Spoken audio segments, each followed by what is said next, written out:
My name is Mick Pearson. I'm with KAF Adventures. What I want to do is show you how to pack for mountaineering on a KAF Adventures trip. However, the information is good for all mountaineering in terms of using the systems presented. I'm going to talk to you about boots. So boots, currently what I'm holding in my hand is a Sportiva pair. They're the lightest mountaineering boots that you could get. You can see by testing them this way, there's not a lot of movement, but you can still get some. So again, this is the lightest pair. They have a connection here for a pair of crampons, but not in the front. So remember that when you're getting crampons. Okay, so these ones are waterproof. However, they have no insulation. So they're a general mountaineering boot for alpine climbing in the summer in the Cascades. Okay, so this is the lightest pair you'd probably pick up.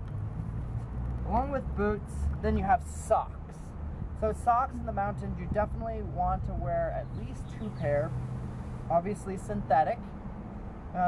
When you're wearing 1 pair, when you get to camp, you can change them, start drying them on your body as you put another pair on.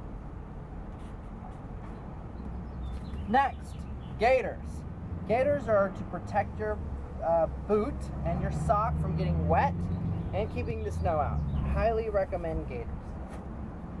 Okay, so then insulation for the bottom.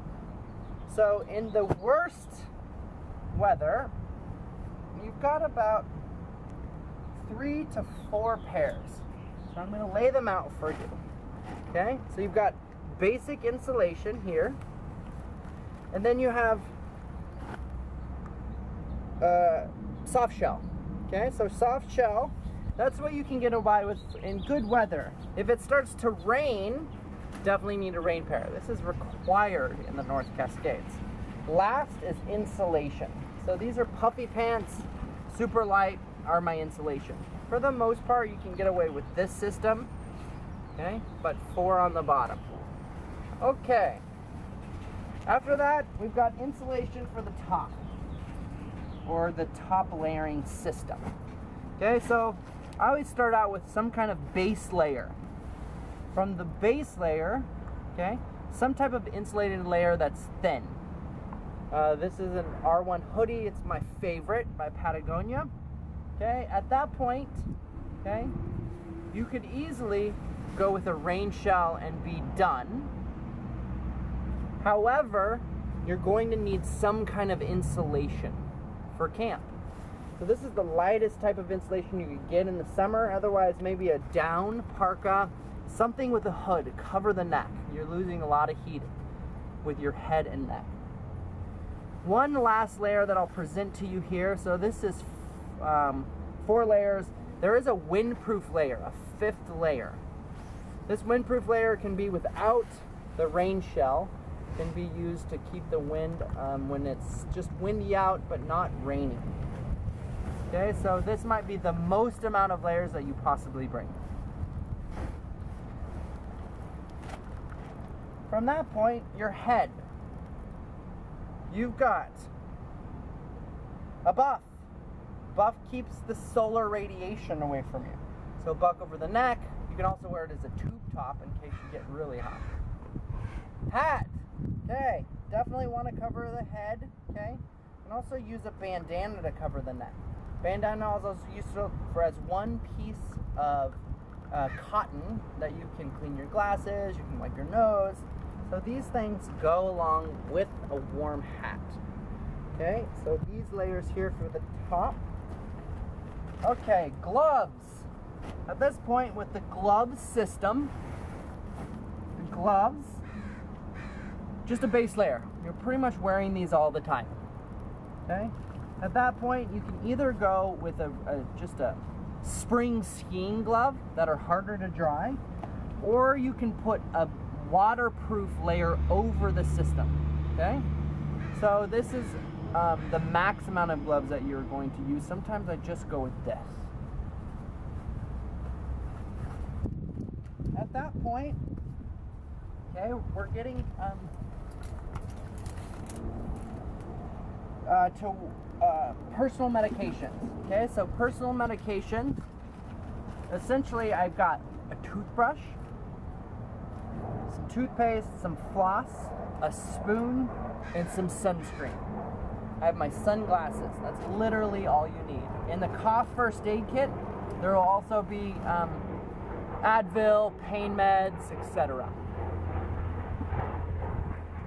Definitely want a bowl and a cup and a spoon. Okay, so here's my bowl and here's my cup. My cup has a lid, so it's a warm piece that I can warm myself with my hot drink. Also, just keep my hot drink in my sleeping bag. This is my watering system.